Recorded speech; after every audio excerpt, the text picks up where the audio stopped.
পুরো বঙ্গোপসাগর জুড়ে বেড়ে গেল জেলিফিশের সংখ্যা। এই জেলিফিশের জন্য ধরা যাচ্ছে না সাগর থেকে কোনো রকম মাছ। ইদানিং কয়দিন যাবৎ সাগরে যে প্রান্তে জাল ফালানো হচ্ছে সেইখান থেকে প্রত্যেকটা ফিশিং জাহাজের মাছ ধরার জালে উঠে আসছে টনকে টন জেলিফিশ। 2-4-5 বছর আগেও আমরা কখনো এরকম জেলিফিশ দেখিনি এই সমুদ্রে।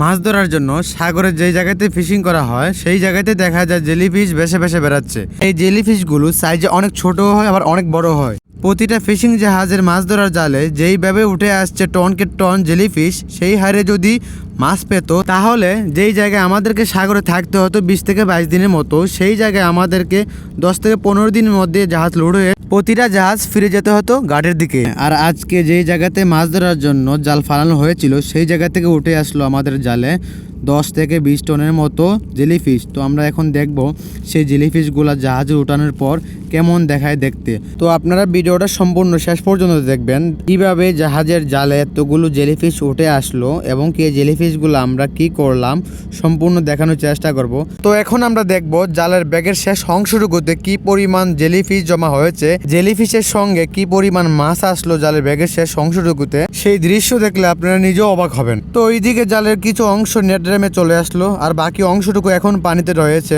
তো আপনারা দেখবেন শেষ পর্যন্ত।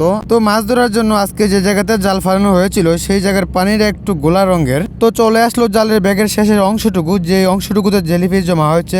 জালের ওজন দেখে মনে হচ্ছে জালের মধ্যে সব জেলিফিশ, মাছের কোনো আকার নেই। তো ওইদিকে দেখা যাচ্ছে জাল জুড়ে জেলিফিশ, জেলিফিশের সাথে কোনো মাছ নেই। তো ওই জেলিফিশগুলো এখন আমাদের জাহাজে কিভাবে উঠানো হলো সেটা এখন আপনারা শেষ পর্যন্ত দেখবেন। তো ওইদিকে জালের ব্যাগের শেষ অংশটুকু চলে আসলো। এখন আইডিয়া করে বলবে ওনারা কতগুলো জেলিফিশ জমা হয়েছে আর জেলিফিশগুলো উঠানোর জন্য কি ব্যবহার করা হয়েছে দেখুন। ব্যাগের শেষ অংশটুকুতে যে পরিমাণ জেলিফিশ ছিল এই জেলিফিশগুলো এখন জাহাজের এক পাশ দিয়ে নিয়ে যাওয়া হবে। জাহাজে থাকা হাইড্রোলিক ক্রেনের মাধ্যমে সাগরের পানি থেকে ওই জেলিফিশগুলো উপরে উঠানো হবে। এখন এই ব্যাগের ভিতরে যেই পরিমাণ জেলিফিশ দেখতেছেন তার চেয়ে দ্বিগুণ পরিমাণ জেলিফিশ জালের ব্যাগের বাইরের অংশটুকুতে রয়েছে। তো এখন জাহাজে থাকা ক্রেনের মাধ্যমে ওই সাগরের পানি থেকে জেলিফিশগুলো উপরে উঠানো হচ্ছে। তো পানি থেকে উপরে উঠানোর জন্য খুবই সতর্ক থাকতে হয়। আর চলে আসলো এখন ড্যাগের মধ্যে, আমরা এটাকে ড্যাগ বলি। তো ড্যাগের মধ্যে চলে আসলো ওই ব্যাগের মধ্যে যেইটুকু জেলিফিশ জমানো ছিল এবং জেলিফিশের সঙ্গে মাছ ছিল। ব্যাগের কোনোয় দুটো রশি লাগানো থাকে, ওই রশির মধ্যে টান দিলেই খুব সহজেই ব্যাগে থাকা জমানো জেলিফিশগুলো খুব সহজে চলে আসবে। তো আপনারা দেখতে থাকেন। তো এই ব্যাগের ভিতর 3 থেকে 4 টন জেলিফিশ জমানো হয়েছে। এর চেয়ে দ্বিগুণ পরিমাণ জেলিফিশ সাগরের পানিতে এখনো রয়ে গেছে জালের মধ্যে। তো এখন আমরা দেখবো এই জেলিফিশগুলো দেখতে কেমন। ইদানিং সাগরে ভেসে বেড়াচ্ছে এত পরিমাণ জেলিফিশ যা বলার বাইরে। আর জাল ফেললে উঠে যাচ্ছে টন টন জেলিফিশ। সাগরের পানিতে মাছ ধরার জন্য জাল ফেললেই এরকম 5-7 ব্যাগ করে প্রতি টলে উঠে আসছে। তো এই রশিটা খুলে গেলে ব্যাগের ভিতর থাকা জেলিফিশগুলো খুব সহজে চলে আসবে ড্যাগের মধ্যে। এই হচ্ছে জেলিফিশ। এই জেলিফিশগুলো একদম ছোট সাইজের আর এর মধ্যে রয়ে গেছে অনেক বড় বড় কয়েকটা জেলিফিশ। তো এই জেলিফিশের সঙ্গে কোনো রকম মাছ নেই।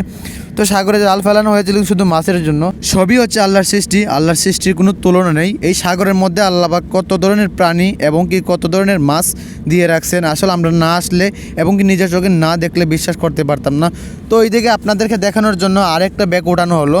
এই ব্যাগের মধ্যে রয়েছে দ্বিগুণ পরিমাণ জেলিফিশ। এই জেলিফিশের সঙ্গে কোনো রকম মাছ নেই। আর এই জেলিফিশ যদি শরীরে কোনো অংশে লাগে সেই অংশটুকু শুধু চুলকাবে। তো সাগর থেকে জেলিফিশগুলো জাহাজে ওঠানোর পর ওই জেলিফিশের সঙ্গে যেটুকু মাছ ছিল সেইটুকু মাছ আমরা বেছে নিয়ে ওই জেলিফিশগুলো আবার সাগরের পানিতে ফেলে দেওয়া হয়। প্রাকৃতিক সৌন্দর্যে ভরা এই সাগরে আল্লাহ পাক অনেক কিছু দিয়ে রাখছেন। তো আমি আপনাদেরকে অনেক সময় অনেক কিছু দেখানোর চেষ্টা করি।